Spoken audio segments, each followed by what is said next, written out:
Bonsoir et bienvenue sur KTO dans Lumière intérieure. Ce soir, nous avons la joie de recevoir l'auteur de La grammaire est une chanson douce, le créateur de la magnifique Madame Ba. Il a reçu le prix Goncourt pour l'exposition coloniale en 1988.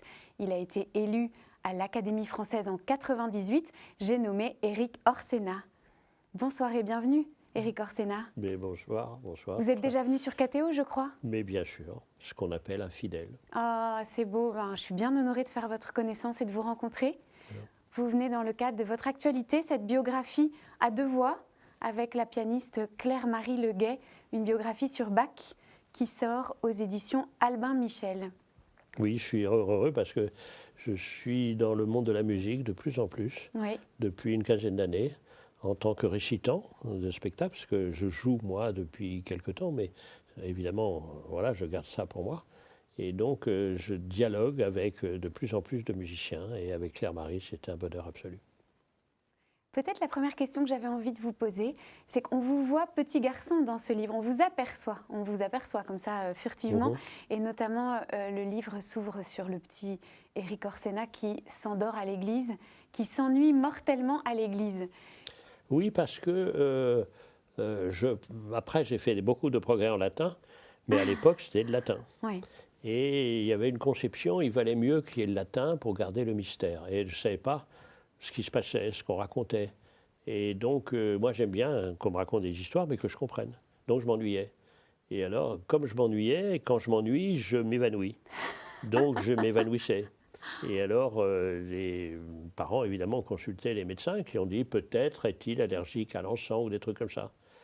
Et puis voilà, donc ça s'est passé comme ça. Et comme une partie de ma famille à Quimper, donc un jour, on était à Quimper, à la cathédrale de Quimper, et ils avaient réussi à me traîner quand même pour une messe, et j'entends une sorte de vague mystérieuse qui m'entraîne complètement, et c'était derrière, aux grandes orgues, c'était joué la cantate 147, Jésus que ma joie demeure. Et là, je me dis, mais c'est possible ça? Quelque chose est là. Et là, je suis plus du tout, je m'ennuie plus du tout. Au contraire, je suis complètement emporté. Et là, j'adore l'encens, et je me suis dit, là, j'ai rendez-vous. Et j'ai mis à peu près 70 ans, 60 ans à honorer ce rendez-vous. J'aime bien les rendez-vous, vous savez, qui viennent très très longtemps après. Ça revient en pulsation, et puis, comme un amour. On y pense, un amour de jeunesse. C'était un amour de jeunesse, avec qui, voilà, il y a des relations comme ça de plus en plus intenses, avec Bach, et donc avec questionnement sur, au fond, c'est quoi la spiritualité pour moi. Oui. Voilà, l'histoire. Et donc ce rendez-vous, tout ça, c'est le rendez-vous il est honoré grâce à la pianiste, parce que moi je raconte et elle joue. Alors voilà, donc c'était... Mais c'est vraiment une entrée dans ce royaume qui m'était interdit, qui était le royaume de la musique, parce que dans ma famille, on avait fait une répartition des tâches. Oui. Mon frère, mes parents, ils s'en foutaient complètement de la musique.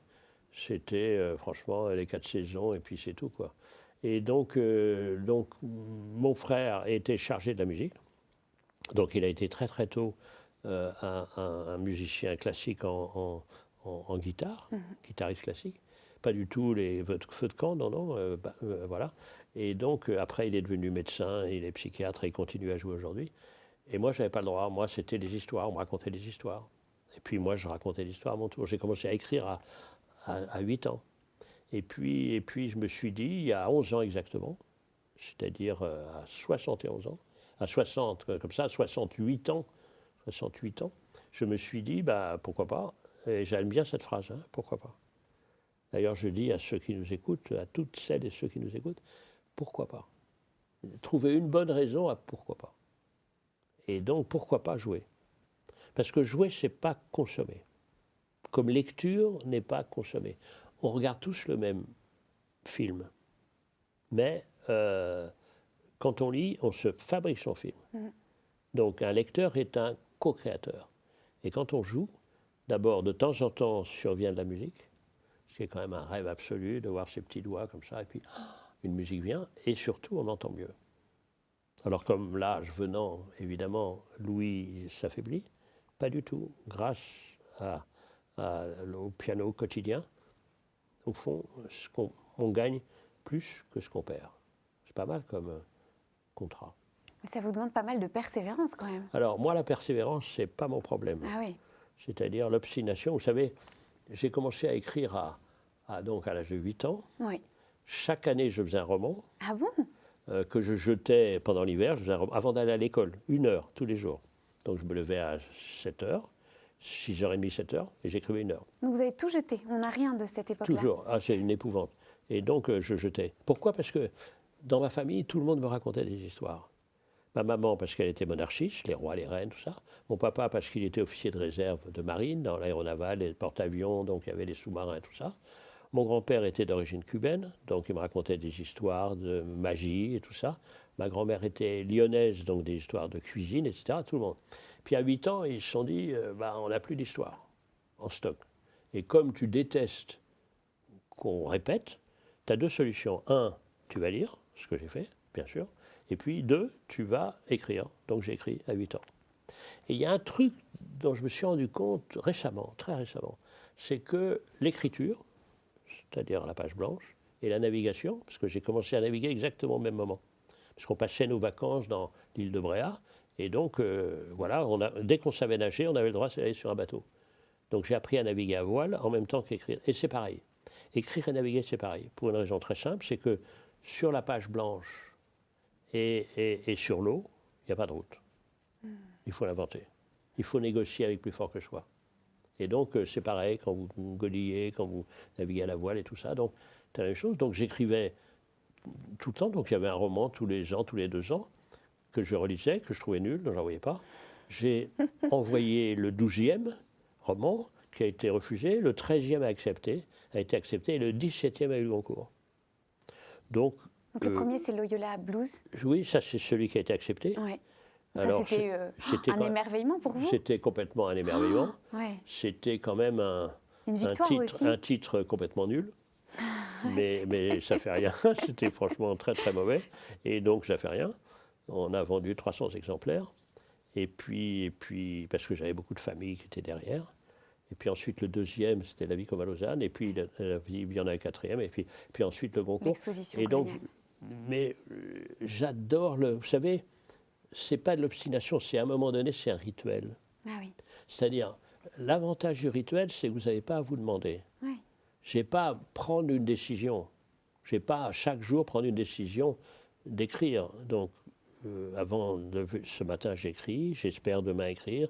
Tant que je vivrai, j'écrirai. C'est tous les matins. Quoi qu'il arrive. Ce qui veut dire qu'à partir de 9 h, je suis plus écrivain. Ah, le matin commence très tôt pour vous. C'est tout. En général, voilà, 6 h, 9 h, j'écris, même pas, 6 h, 8h30.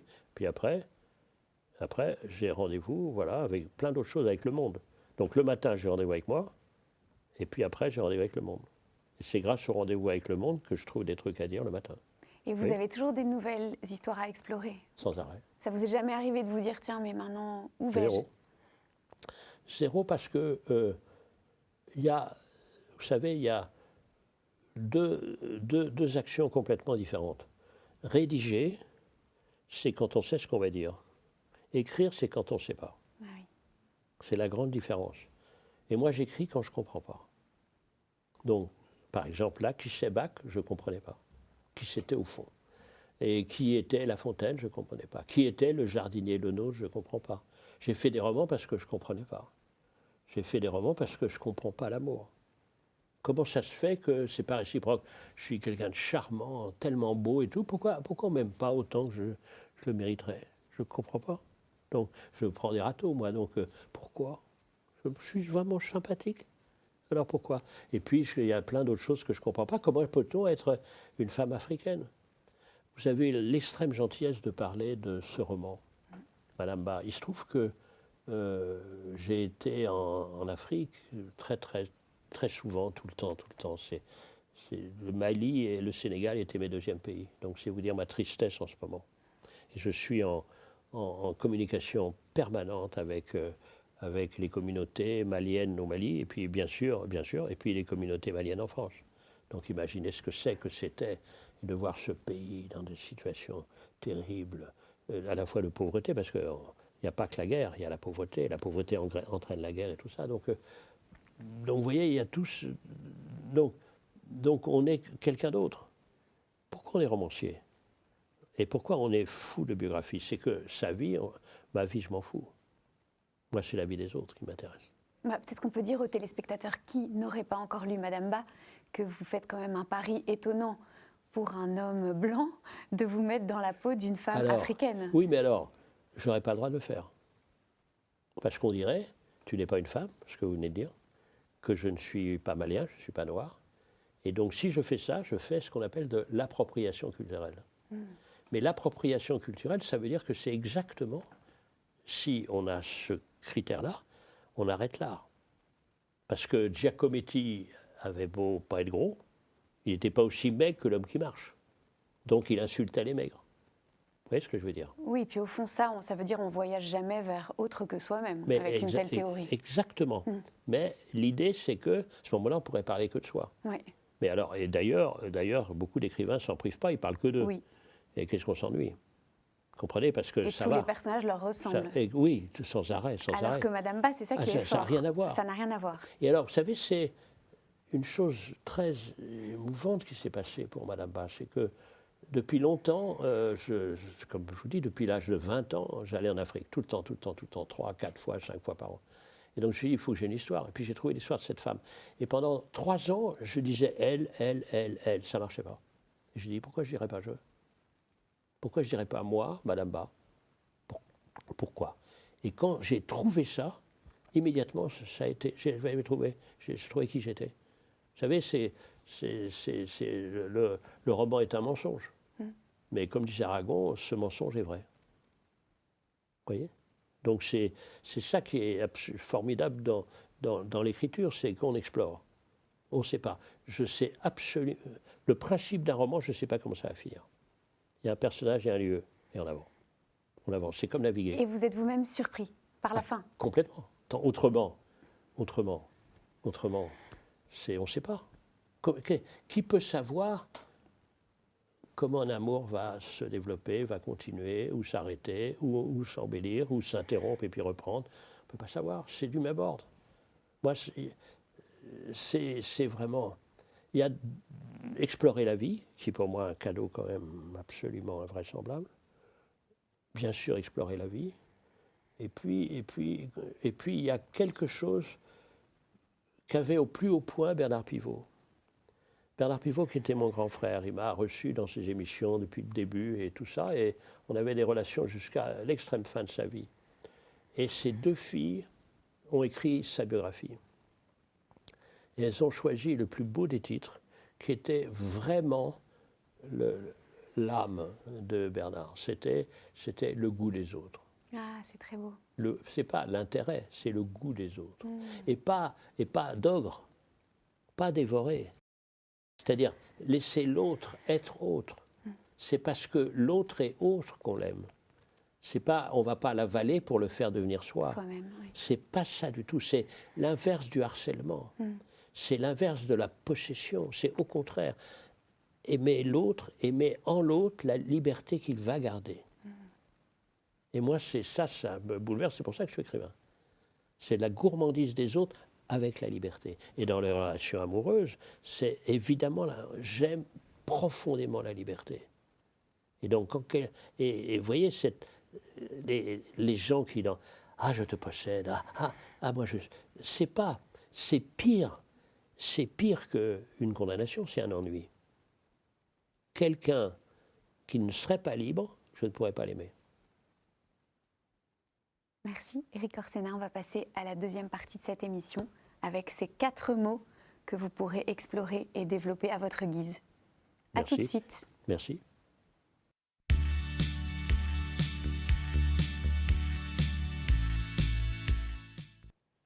Nous sommes toujours sur KTO dans Lumière intérieure avec vous, Éric Orsena.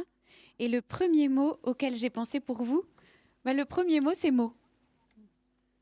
Alors, le mot, c'est la porte, et c'est toujours une histoire, parce que chaque mot a une histoire. Et j'adore ce qu'on appelle l'étymologie, c'est-à-dire l'origine, c'est-à-dire la source, comment les mots sont fabriqués. Et j'ai beaucoup travaillé sur les mots et sur la grammaire, c'est-à-dire l'accord entre les mots. Donc, je me souviens, mes enfants détestaient lire, ils haïssaient la grammaire. C'est pour ça que j'ai écrit un petit conte qui s'appelle « La grammaire est une chanson douce ». Mon éditeur n'y croyait pas du tout. Il me disait, il y a une seule règle dans l'édition, c'est que tu mets grammaire dans le titre, ça ne marche pas. Et alors maintenant, c'est fou, il y a plus d'1 million d'exemplaires qui sont lus un peu partout. Et j'ai continué à travailler sur les mots. J'ai travaillé, par exemple, avec le merveilleux linguiste Bernard Cerchilini, on a travaillé tous les deux à faire les mots immigrés. Les mots, c'est-à-dire tous ces immigrés, mots, qui ont participé à l'enrichissement de la langue française. Par exemple, le mot amiral qui m'intéresse en tant que marin, ça vient d'où? Eh bien, ça vient de l'arabe, comme beaucoup de mots français, c'est émir al-bar, c'est-à-dire l'émir de la mer. Qu'est-ce qu'un amiral? C'est l'émir de la mer. Donc ça, je trouve ça absolument merveilleux. Et donc, tous ces mots immigrés qui ont constitué notre langue elle-même, parce qu'au fond, il y avait quelques dizaines de mots dits gaulois. Et puis les mots français. Les mots français, ça vient d'une tribu, les Francs, qui étaient de l'autre côté du Rhin, c'est-à-dire des Allemands. Donc les Francs sont des Allemands. Donc vous voyez, c'est marrant ce genre de choses. Donc ils sont la réalité. Donc tous ceux qui disent grand remplacement et tout ça, regardez un peu la réalité des choses. Regardez comme l'identité est une identité qui est une identité mixte, identité qui change, identité qui s'enrichit. Et alors, moi j'aime bien parce qu'il y a un élément un peu musical, c'est-à-dire un écrivain doit trouver le mot juste, c'est-à-dire c'est pas comme la note fausse, c'est comme la note fausse. Ça va pas. Ce mot-là ne va pas. Donc les mots, c'est mes amis, bien sûr. Alors je joue avec eux tout le temps. Quand je parle de mots, je parle de cette sorte de morceau musical qui s'appelle le motet, par exemple. Enfin, vous voyez, les mots, c'est mes amis. Et alors, en général, dans ma nuit, vers 4-5 heures, je me réveille pendant un moment donné, puis les mots me viennent. Et puis, je me rendors pendant 1 heure, 1 heure et demie. Et puis, les mots viennent en moi, m'irriguent. Et puis, hop, je commence à raconter grâce aux mots qui me sont venus au cœur de la nuit. Donc, merci les mots. Vous écrivez dans La grammaire est une chanson douce. Qu'est-ce qu'un grand écrivain? Quelqu'un qui construit des phrases sans se soucier des modes, seulement pour aller explorer la vérité.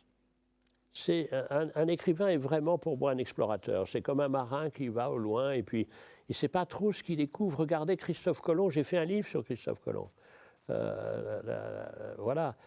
Et l'entreprise des Indes. Et il pensait découvrir les Indes. Il n'a pas découvert les Indes, il a découvert l'Amérique parce qu'on ne savait pas que l'Amérique était là. Donc c'est vraiment la découverte. Et que quand vous écrivez à quelqu'un, vous vous adressez à lui, et avec cette réciprocité incroyable, vous découvrez en vous-même des choses en vous adressant à quelqu'un d'autre. C'est grâce à l'autre que vous avancez en vous-même. C'est ça aussi les mots.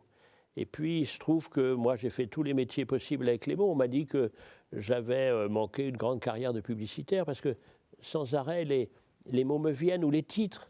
Par exemple, je suis fier vraiment du titre que j'ai trouvé pour le grand savant Pasteur. C'était « La vie, la mort, la vie ». La vie parce qu'il était passionné par la vie, la mort parce que beaucoup de ses enfants sont morts, et puis la vie de nouveau. Vous voyez, quand vous touchez quelque chose, quand vous touchez, ça veut dire atteindre, ça veut dire atteindre l'âme. Et des mots sont comme ça, il y a des mots faux. Et puis voilà, c'est pour ça que je suis tellement triste que le nombre de mots employés par les Français maintenant diminue. Parce que chaque mot est une porte. Donc moins vous employez de mots, eh bien plus les portes se ferment. Et plus, pour reprendre le titre de votre émission, la lumière s'éteint. Au concert de réouverture de Notre-Dame, vous avez offert un très beau discours dans lequel vous avez dit que la beauté était l'autre mot pour dire l'espérance. Alors moi, c'est exactement, vous voyez, c'est la découverte, c'est-à-dire que qu'est-ce qu'il y a de l'autre côté de la colline? Qu'est-ce qu'il y a de l'autre côté de la vague? C'est cette espérance-là. D'abord, ce mot d'espoir, il y a l'espoir et l'espérance. L'espérance, ça tient plus longtemps la note, vous voyez? Donc entre mot et note, là, c'est d'ailleurs presque la même chose. Et donc c'est ce genre d'écho que j'ai sans arrêt en moi. Et donc ça permet d'avancer. Et puis peut-être que des bras vont s'ouvrir. C'est-à-dire, vous adressez une prière et peut-être que des bras vont s'ouvrir. Est-ce qu'il y a un mot, Éric Orsena, que vous aimez par-dessus tout? Moi, j'ai un petit problème qui donne des difficultés parfois dans la vie, c'est que le mot de préférence, j'ai des difficultés. Ça, c'est un mot que vous n'aimez pas. Alors, c'est en fait celui-là, le mot que je préfère, c'est pas préférence en tout cas. Et donc, j'ai pas de préférence. Parce que j'ai cette chance d'avoir cette mission avec l'Académie française de participer au dictionnaire. Et donc, on a des tas de mots comme ça qui arrivent et qui vous accompagnent pendant un certain moment. Là, là me vient le mot plume, je trouve ça, c'est... Vous dites plume et vous voyez la plume, c'est-à-dire ça correspond exactement, le mot dit la réalité. Donc, vous prenez ces choses-là qui vous viennent. Et puis vous avancez. J'adore regardez, quand vous dites source, vous avez l'impression que ça y est, l'eau coule. Hein, vous avez un petit creux comme ça, et puis hop, et la source est là. Et donc, souvent, les mots sont la musique des choses. Alors, le second mot, Éric Orsena, c'est joie. Alors, joie, c'est très intéressant parce que c'est là où on voit à quel point il faut accueillir la richesse d'une langue. Parce que la joie, ce n'est pas le bonheur, la joie, ce n'est pas le plaisir, la joie, ce n'est pas le contentement, la joie, ce n'est pas la satisfaction. Vous voyez, si vous aviez qu'un seul mot, et nous, en ce moment, beaucoup, c'est le plaisir, c'est-à-dire l'immédiateté que vous avez, c'est-à-dire, bon, c'est moins intéressant. Et le bonheur, c'est vague comme ça, comme on dit, très très beau. On reconnaît le bonheur au bruit qu'il fait en partant. Je trouve cette phrase sublime. Mais la joie, c'est une sorte de grande vague qui vous prend et qui demeure. C'est pour ça que c'est si beau, la joie, que ma joie demeure, c'est-à-dire une sorte de vague qui vous prend en elle-même, qui vous emporte comme un bateau, comme un long surf, et vous continuez, la vague continue, et la vague continue. Et puis la joie est, pour moi, indissolublement liée, indissociablement liée à la lumière. Et quand vous dites joie, c'est absolument impossible que vous n'ayez pas un sourire qui naisse. Et j'étais hier à une conférence avec des gens qui étaient passionnés par l'eau. Et donc, ils m'avaient demandé quel est votre étonnement à la fin de la journée. Je dis, c'est vos sourires. Donc, la joie, c'est un long sourire. Et la joie, c'est aussi une sorte d'accord. Et on reprend la musique là, ou on reprend la grammaire, si vous voulez. C'est-à-dire, il y a un accord en vous, et votre visage se détend, et vous avez un sourire qui est en même temps un accueil. Vous nous racontez dans votre livre que quand vous étiez étudiant, vous aviez 2 professeurs de philosophie, Monsieur Deleuze et Monsieur Jankélévitch, peut-être que je prononce mal son nom, et que pour l'un, la joie était un travail, le fruit d'un exercice, et pour l'autre, la joie était un don, un cadeau, une surprise. Et moi, j'avais envie de vous demander, du coup, pour vous, c'est un travail ou c'est une surprise? Alors, c'est comme la préférence, moi, c'est les deux. C'est les deux. C'est-à-dire que je prends tout. Moi, j'ai une sorte de gourmandise des choses et j'ai toujours mal, encore une fois, j'ai du mal à choisir. C'est évidemment un travail parce que, par exemple, si on ne joue pas du piano, il n'y a pas de joie qui arrive. Et puis, donc, c'est à la fois un travail et une surprise. Mais moi, je suis convaincu que les plus grandes surprises viennent du travail. Donc évidemment, il faut donner le plus possible du sens au travail, mais les gens qui disent « mon travail, c'est rien », alors il y en a plein qui sont des travails complètement inintéressants, mais essayer de donner tout son sens au travail et faire en sorte que ceux qui proposent le travail, les employeurs, donnent tout le sens au travail, mais une grande partie de sa vie, évidemment, c'est le travail. Et c'est dans le travail. Et même... Et il y a un mécanisme d'effort. C'est vrai qu'il y a un certain effort à lire plus qu'à regarder des séries. Mais le bonheur que vous avez en lisant est supérieur à celui que vous causent les séries. Donc il y a cet élément-là qui est un peu plus trop à la mode, mais moi je suis élevé à l'ancienne, c'est-à-dire que, encore une fois, la joie me vient de m'être dépassé.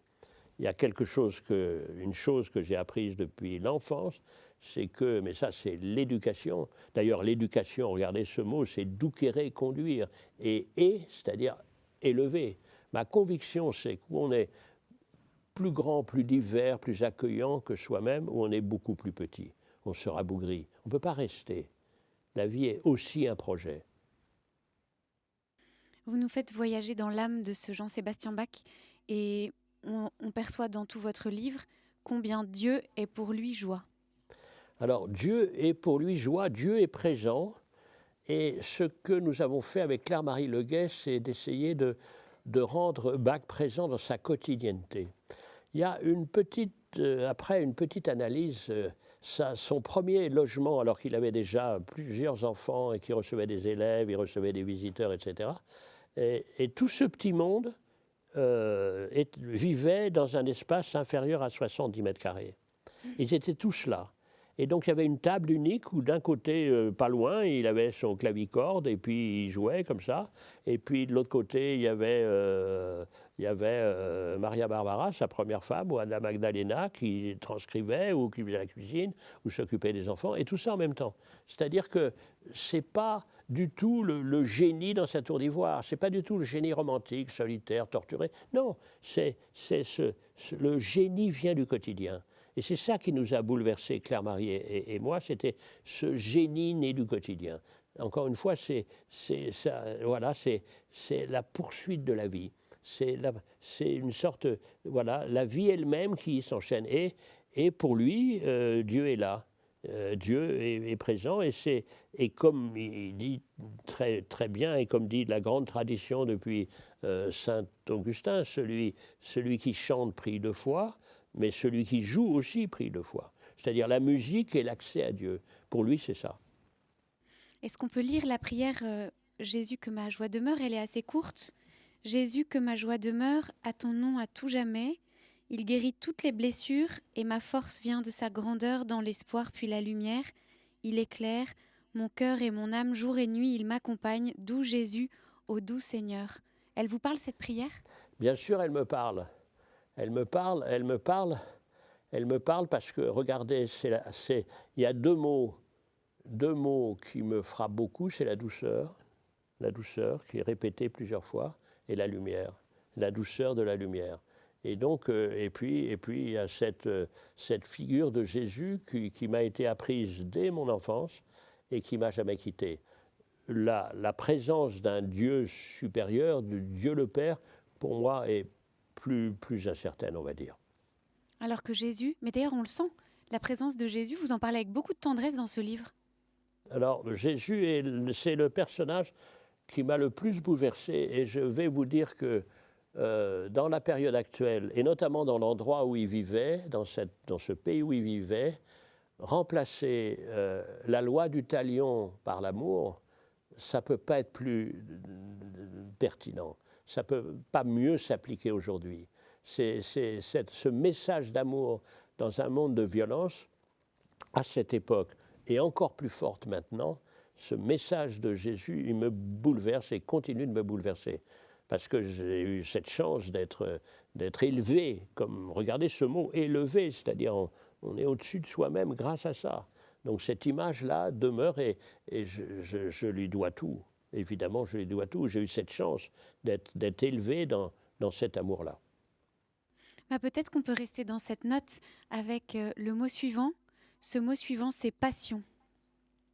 Alors, la passion a deux sens.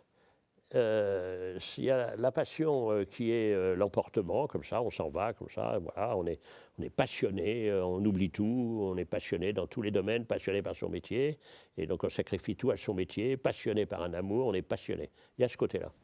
Mais dans la passion, il y a aussi la souffrance. La souffrance, on pâtit de quelque chose. Et donc il y a cet autre élément. Et je suis bouleversé, mais encore aux larmes, quand je vais écouter, assister, mais d'une certaine manière participer aux deux passions de Bach, la passion de Jean et la passion de Matthieu.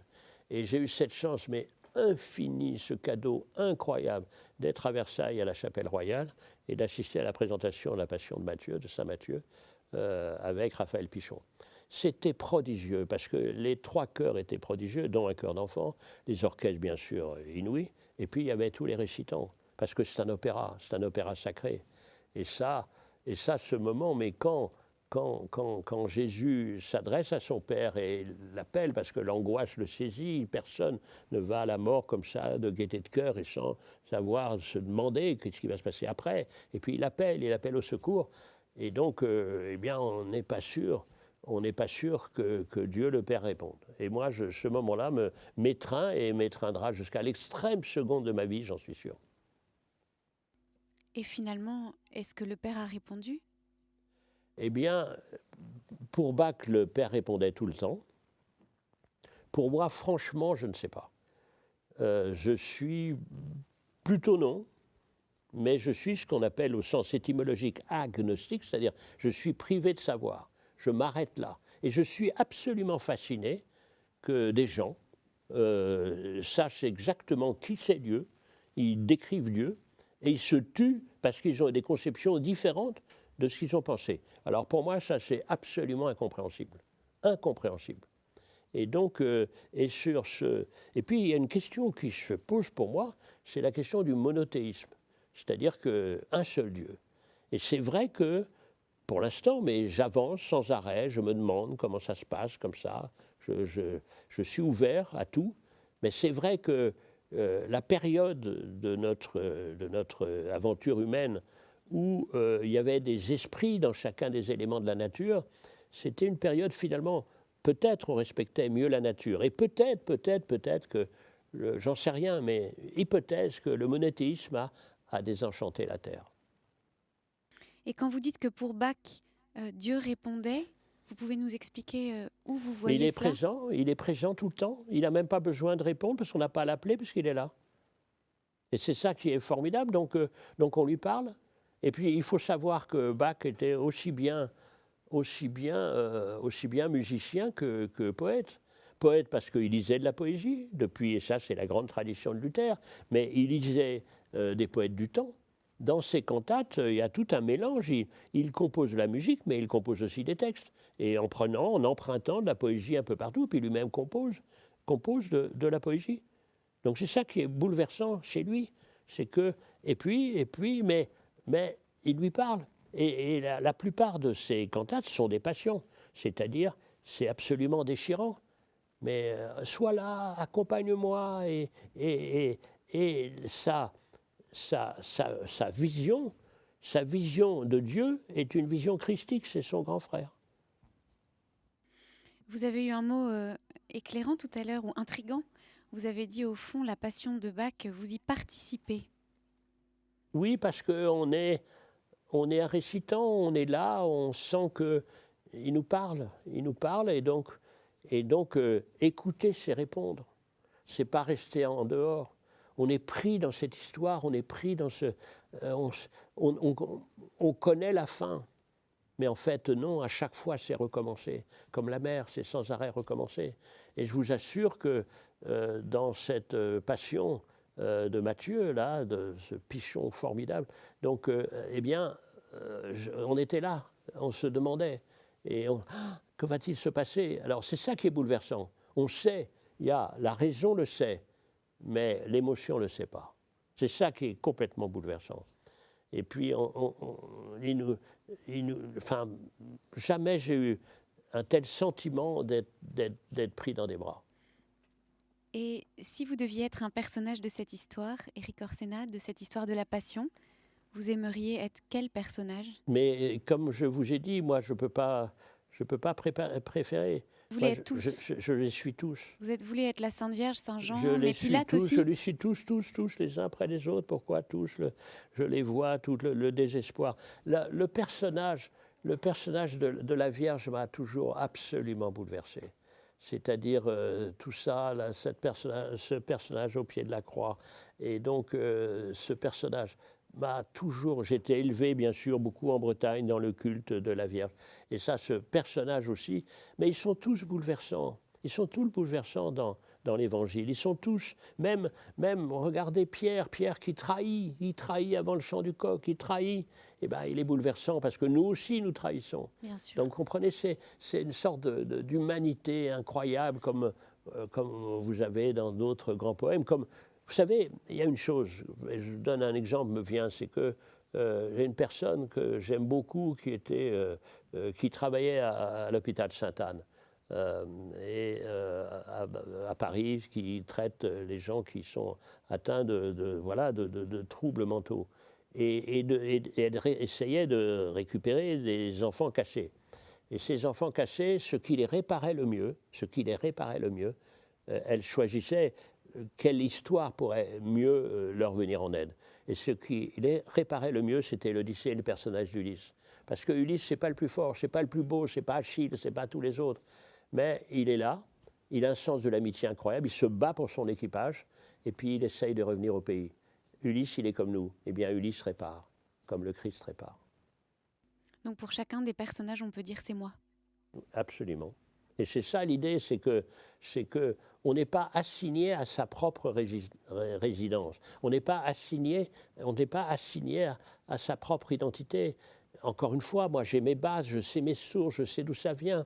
Franchement, quand j'entends les autres qui disent la France, personne ne peut me donner des leçons d'amour de la France.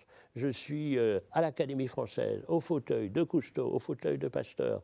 Je suis fou de ma langue française, où j'ai travaillé sur la langue française. Je travaille, encore une fois, comme dimensionneur à l'Institut Pasteur, etc. Enfin, franchement, j'étais au Conseil d'État, j'ai essayé de me battre pour l'application de l'État de droit. Donc, ça va, quoi. Je veux dire qu'on me donne des leçons de France, non.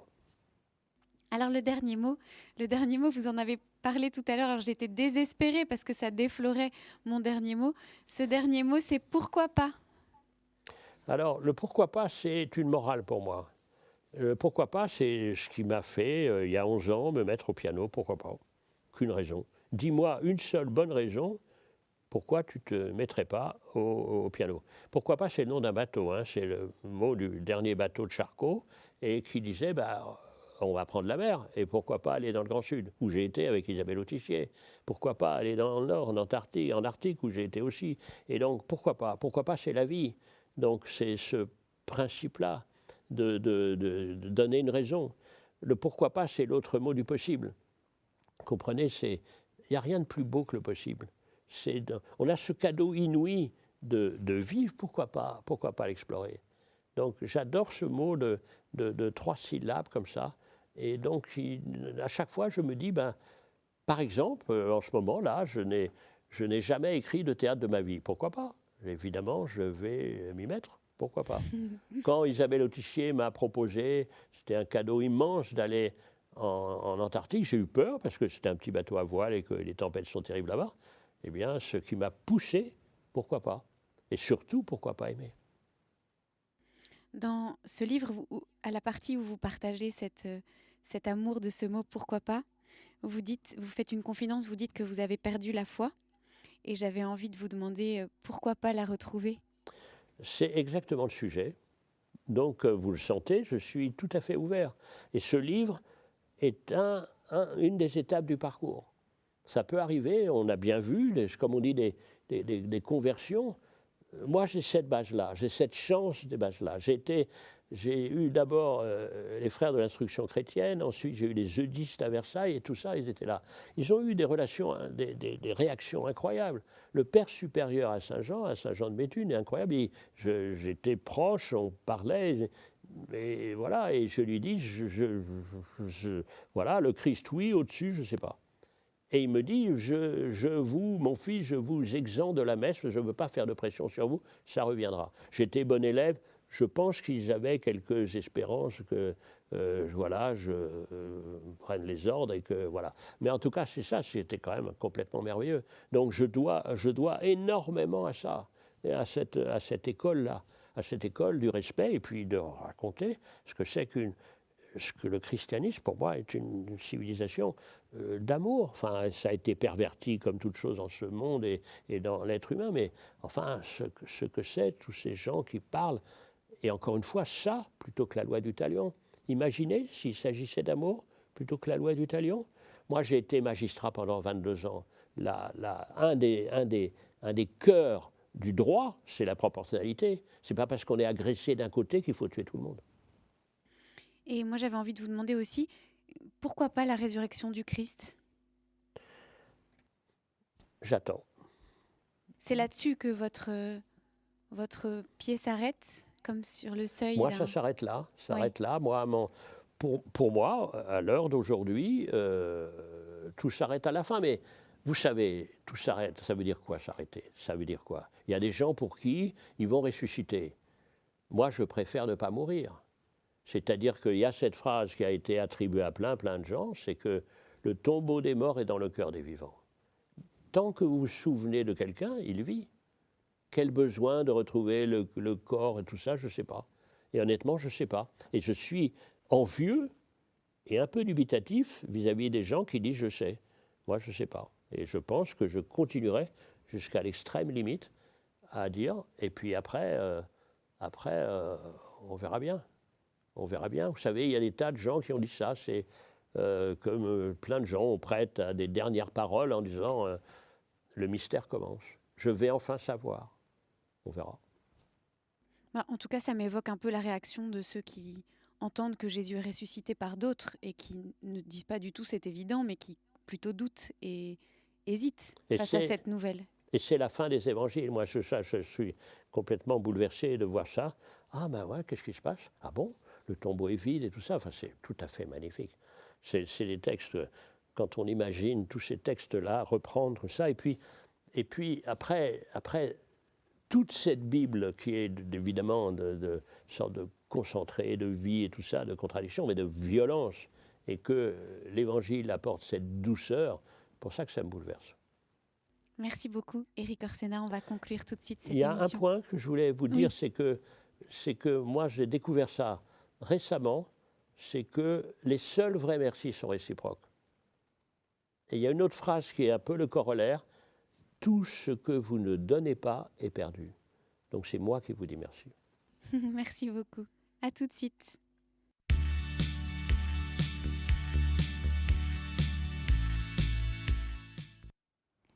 Nous sommes toujours sur KTO, dans Lumière intérieure avec vous, Éric Orsena. Alors, cette expérience des mots? C'est la mienne depuis toujours. Vous savez, c'est ma mère beaucoup. Mon père m'apprenait de la navigation, mais ma mère m'apprenait les mots. Donc, je dois beaucoup à ces mots qui me disaient, tiens. Et puis, j'ai parlé très, très tôt, parce que j'entendais. Puis, je me souvenais, puis j'avais envie de voir ce que ça donnait, quoi. Et donc, et puis j'ai fait tous les métiers des mots possibles, puisque j'ai écrit, bien sûr, mais j'ai écrit des textes pour les autres, j'ai écrit des discours pour le président de la République, j'ai écrit des lettres d'amour pour mes amis, c'est-à-dire que soit pour déclarer leur flamme. Comme dans Cyrano. Mais Cyrano, moi je suis Cyrano, donc lui il avait un nez trop gros, moi je n'avais pas de cheveux, donc c'est pareil, donc je vis la vie des autres. Donc moi, et elles ont su, les amoureuses, qui était le véritable auteur? Oui, ah bah, ou ça n'a jamais été révélé? Pour être franc, je ne suis pas un physique admirable, j'ai toujours su que ce n'est pas par le physique que ça marcherait, quoi. Et donc, je me suis dit, les mots vont être mes amis, et franchement, je leur dis merci. Qu'est-ce qui est écrit sur votre épée d'académicien? Alors, il n'y a rien d'écrit, il y a 3 îles. Il y a les îles qui ont compté pour moi. Il y a l'île de Bréa, bien sûr, dans la Bretagne Nord, qui était un endroit magique parce que c'est l'endroit du mouvant, c'est l'endroit de la nature. C'est-à-dire que là-bas, entre marée haute et marée basse, il peut y avoir 11 mètres. Donc il y a des courants terribles, donc on apprend à naviguer.